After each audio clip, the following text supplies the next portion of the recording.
ግን ደግሞ ዶክተር ርብቃ ያንን ደብዳቤ እሷን ትወስደዋለች። ነገሩ ሁሉ የዲናና የማርኮን ስራቸው ስታውቅና ይሄ ነገር ቶሎ ብላ እነሱንም ለማዳን ሌላ መንገድ ትሞክራለች። ግን ደግሞ ወረቀቱ ደብዳቤውን እንዳነሳችው የተረዳው ማርኮ ወደ ርብቃ ክፍል በማምራት ደብዳቤው ፈጠን ብለሽ ስጭኝ ይላታል። በዚህን ሰዓት ርብቃም ደንገጥ በማለትና ምንም እንዳላወቀ ታስመስላለች። ይህንን በሚላት ሰዓት ቶሎ ብለሽ ያነሳሽው ደብዳቤ ስጭኝ ለአብርሃም የተላከለትን ይላታል። ግን ደግሞ ይህንን ደብዳቤ ቶሎ ብሎ ስጭኝ በሚላት ሰዓት እሷም አንስታ ደብዳቤው ትሰጠዋለች። ግን ደግሞ ቶሎ ብሎ በሚያነባው ሰዓት ያየውንም ጽሑፉ ከልጁ ሳቤላ የተጻፈ ተመስሎ ነበርና ሲያነበው ፊቱ በጣም ቅልት ብሎና ይህን ነገር ምንድን ነው ብሎ በጣም ሳቤላ ላይ መጥፎ ነገሮችን እያሰበ ነበረ። ግን የተቀያየረበት የፊቱንም ትክክለኛ አለመሆን ያስተዋለች ርብቃ እንኳንም ሰራሁልክ ገና እሰራልሃለሁ በማለት አመኝ እያለች ትናገራለች።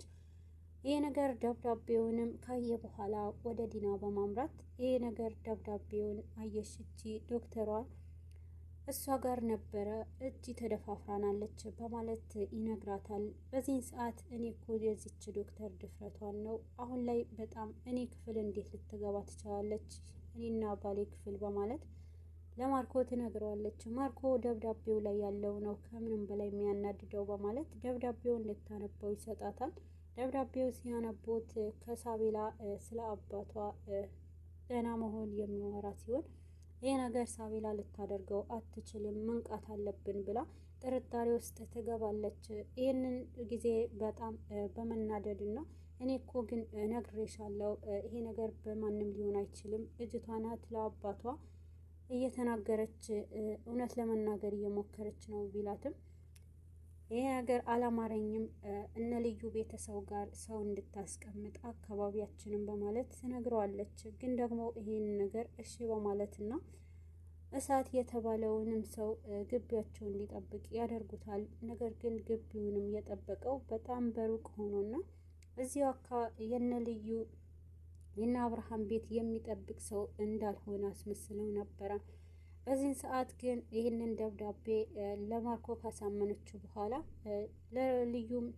ለማርኮ ካሳመነችው በኋላ ነገሩ ሁሉ ሳቤላም ስትነግራት ሳቤላም እንደሚገሏት ለርብቃ ነግራታለች። በዚህን ሰዓት ሳቤላንም በቃ መጥፎ ነገር እንድትሆን አደረግኩኝ በማለት አንድ ነገር ማድረግ አለብኝ ብላ ታስባለች።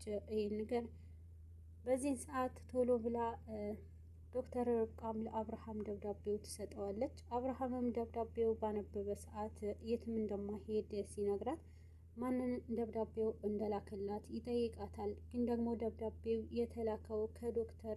የተላከው ከልዩ እንደሆነ ከነገረችው በኋላ ቶሎ ብሎ ነገሩ ሁሉ ለመቋጨት ይሞክራል። ፈጥኖ ልዩ ወደምትገኝበት ወደ ቀጠረችው ቦታ ይሄድና ልዩን ይጠባበቃል። ግን ደግሞ ጭልጦ የሚበላ ነገርና የሚጠጣ ነገር ለማምጣት በወጣበት ሰዓት አብርሃምን ያገኘዋል። በደስታ የልዩ ነገር ነው ይሄንን ልዩን ማሳወቅ አለብኝ በማለት ወደ ቤታቸው ይሄድና ልዩንም ይዘዋት ወደ አብርሃም ወደ ቆመበት ይወስዳታል። ግን ደግሞ ልዩ እዛ ስትደርስ አብርሃምም ጠብቋትና ስትቀርበት ተመልሶ ነበረ። በዚህን ጊዜ በጣም በማዘንና አሁን ላይ ጭልጦ ወደዛ ቤት ግዴታ መግባት አለብኝ በማለት ወደ ቤት እንድትገባ ትነግረዋለች። ይሄ ነገር አይሆንም ቢላትም ግን ደግሞ እሷ የሆነ መፍትሄ አግኝታ የወንድ ልብስ ለብሳ ወደዛ ቤት ለመግባት ትችላለች።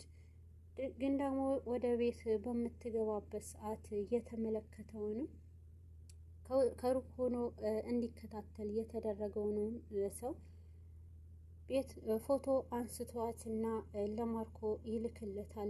ማርኮም በፍጥነት ወደ ቤት በመምጣትና እሷንም ሴት ናት የገባችው የወንድ ልብስ ለብሳ በማለት እሳትም ይነግረዋል። በዚህን ጊዜ ቶሎ ብሎ ወደ ክፍል እያንዳንዱን ቤት በመፈተሽ ይፈልጋል። ግን ደግሞ ሊያገኝም ማንም ሰው እንዳለ ሊያገኝ አልቻለም። በዚህን ጊዜ በጣም በመናደድ አንድ ቦታ እንደቀረው ያስብና ማርኮም ወደ ርብቃ ክፍል ይገባል። ርብቃም ይህንን ነገር ሲመጣ ከተረዱት በኋላ ይህን ነገር ተነግሮት ነው የመጣው በማለት ርብቃና ልዩም በጣም ተጨንቀው ነበረ። ልዩም በመደበቅና ልዩ እንደሌለች ለማስመሰል በርብቃ ክፍል ላይ ርብቃ ራቁቷ ሆናና ፎጣ ትንሽ ጠምጥማና በዚህ ሰዓት አይጠረጥርም ብላ ነበረ ልዩም ለመደበቅ የሞከረችው። በዚህን ጊዜ ግን እሱንም በደንብ ሳይፈትሽ ለመውጣት ችሏል። ማርኮ ግን ደግሞ ምንም እንኳን ውስጡ አራ